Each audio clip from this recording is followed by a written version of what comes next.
तर जय गणेश मित्रांनो, आज आम्ही आलोय साकीनाग्याचा महाराजा म्हणजेच मुंबई उपनगरातील सर्वात उंच मूर्ती या मंडळाचे अध्यक्ष सोबत एक भेट घ्यायला. तर दादा जय गणेश. जय गणेश. जय गणेश. तर दादा, आपल्या मंडळाची स्थापना कधी झाली आणि या वर्षी आपल्या मंडळाचं कितवा वर्ष आहे? आपल्या मंडळाची स्थापना ही 1985 साली झाली आणि आता हे वर्ष हे 42वं वर्ष चालू आहे. तर दादा, म्हणजे आपली या वर्षी एवढी मोठी आणि नवीन ट्रॉली बनवायचं मागचं कारण काय? तर सर्वप्रथम सिद्धू, तुझा खूप खूप धन्यवाद. तू आमच्या मंडळाला भेट दिल्याबद्दल आणि आमच्या मंडळाची स्टोरी कव्हर करायला आलास आणि त्या माध्यमातून लोकांपर्यंत पोहोचले, त्यावर तुला धन्यवाद. आणि चांगलं काम करतोय, गणेश उत्सव मंडळांना प्रोत्साहित करतोयस. ट्रॉलीच्या मागचं स्टोरी अशी आहे की मागील 4-5 वर्षापासून आमची ट्रॉली होती छान मोठी अशी, परंतु काहीतरी विशेष ट्रॉलीमध्ये गणपती बाप्पांच्या नवीन रूपामध्ये बदल करण्यात आले. तर त्या अनुषंगाने आमची ती ट्रॉली तेवढी मजबूत नव्हती किंवा काही गोष्टी होत्या ज्या आम्हाला माहिती होत्या, टेक्निकल पॉईंट्स होत्या. तर त्या बदल करून आम्ही काहीतरी नवीन करण्याचा प्रयत्न करतो यावर्षी, म्हणून आम्ही मोठी ट्रॉली आणि चांगली ट्रॉली करायचा प्रयत्न केला. तर दादा, आधी जसं आपण बघायला गेलो तर आपल्या महाराजाचं आगमन परवलूट व्हायचं. मग आता आपलं आगमन न होता जागेवर मूर्ती बनते, परवधून आगमन नव्हता जागेवर मूर्ती बनते, त्या मागचं कारण काय?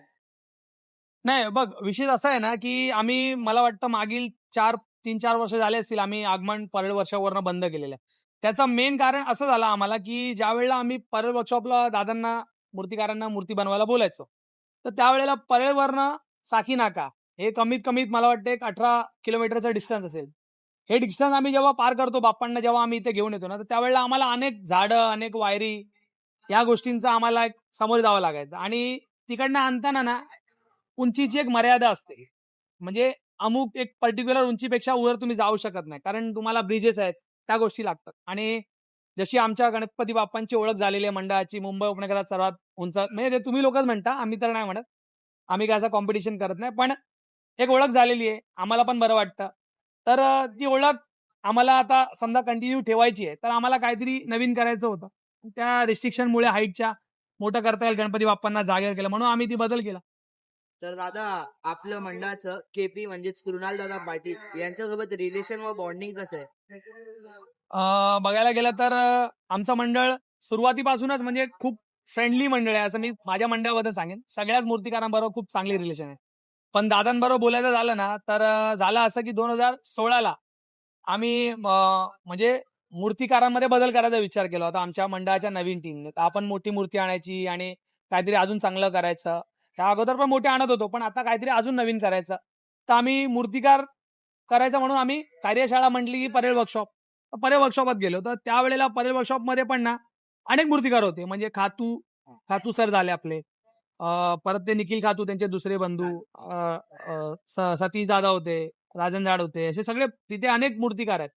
तर त्यावेळेला आम्ही ठरवलं की आपण एक नवीन संकल्पना करू काहीतरी, आणि आमच्या मंडळाची आवड म्हणजे बॅलन्सिंग.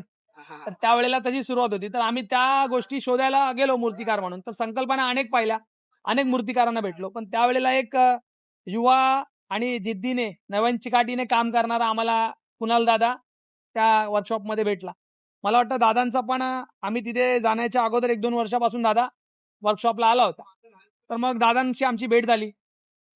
तिथून दादांनी आम्हाला काही संकल्पना दाखवल्या चांगल्या आणि त्या आम्हाला पसंत पडल्या. मग मला वाटतं तू इंस्टाग्रामवर वगैरे फेसबुकला पाहिलं असेल, ते गरुडावर आमचा गणपती बाप्पा.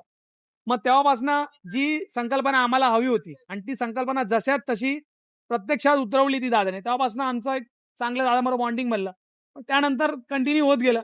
आणि दादा म्हटलं की आम्ही आजही जेव्हा जातो ना दादांकडे, तर अर्ध्या तासाचं काम आहे मूर्ती बुक करायला जाणं म्हणजे, पण आम्ही तिथे 4-4 तास गप्पा मारत बसतो.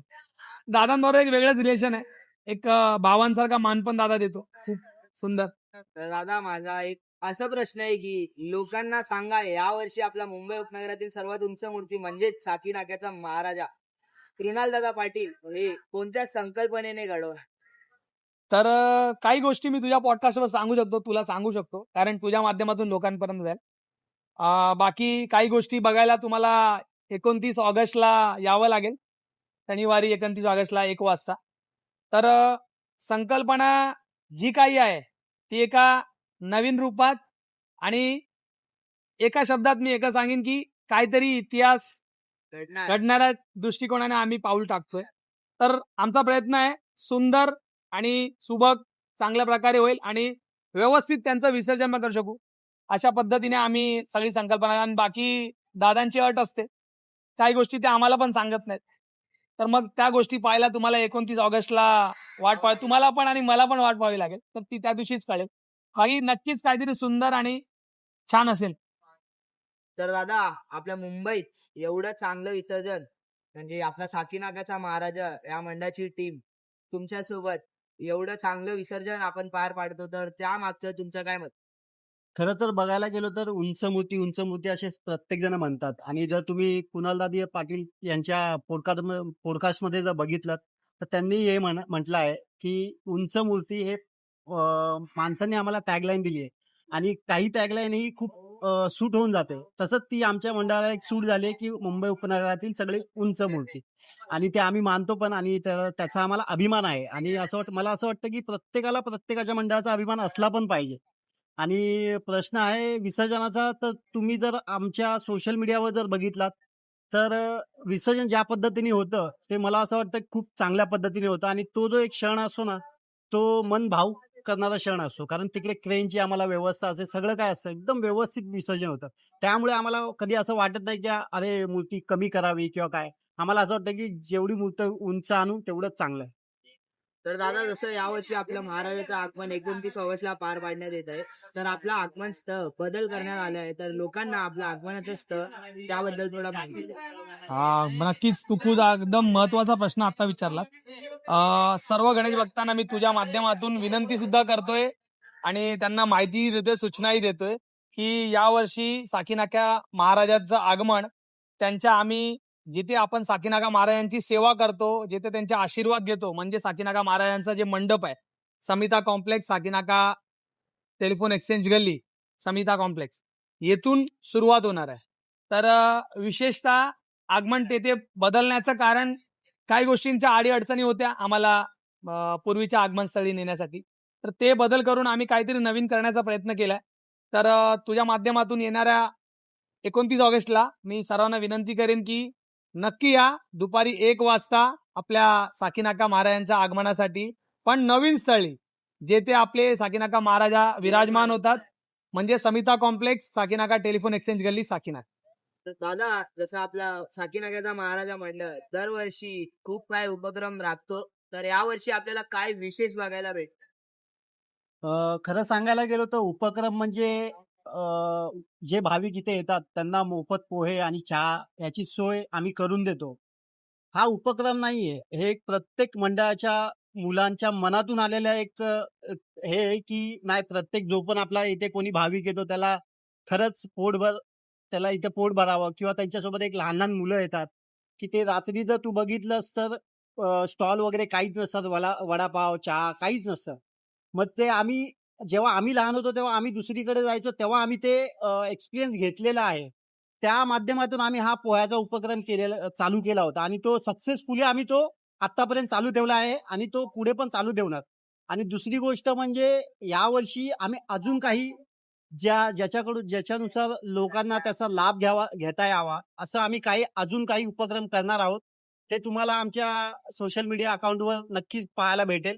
आणि जे काही उपक्रम लाभवणार आहे हे प्रत्येकालाच असं वाटतं की ते सक्सेसफुल कसे होणार याच्याबद्दल मंडळाचे सगळे कार्यकर्ते जबाबदार आहेत.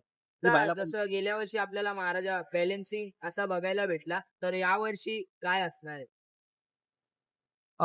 पुन्हा तू प्रश्न केलास त्याने संकल्पना सांगण्यासारखं आहे. पण इतकं नक्कीच सांगेन की गेल्या वर्षी ज्याप्रमाणे आमच्या गणपती बाप्पांनी किंवा त्यांच्या रूपाने लोकांच्या मनात घर केलं, तसंच तितक्याच मोठ्या रूपात आणि मोठ्या शक्तीने आम्ही प्रयत्न करतोय कुणालदादांच्या माध्यमातून. तर तसंच काहीतरी सुंदर आणि देखणं रूप जे लोकांना भारावून जाईल आणि लोकांच्या मनात आयुष्यभर घर करून राहील, असं नवीन रूपात साकीनाका महाराजा बघायला मिळेल नक्की. धन्यवाद.